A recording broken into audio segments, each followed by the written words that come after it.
If you're looking to resize a photo for an Instagram post, here's a quick and easy way to do it using Canva on your PC.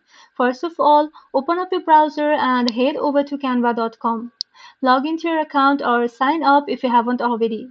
And once you're on the dashboard, go to the search bar at the top and type in Instagram post. Here, select the template according to your preference.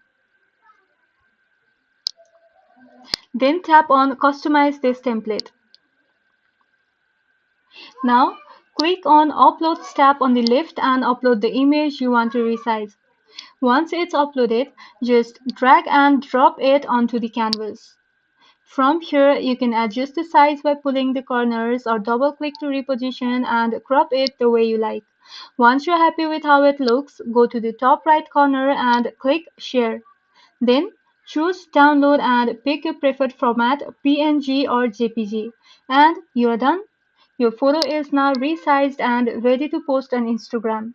If this video was helpful, don't forget to like and subscribe for more of these videos, and thank you for watching.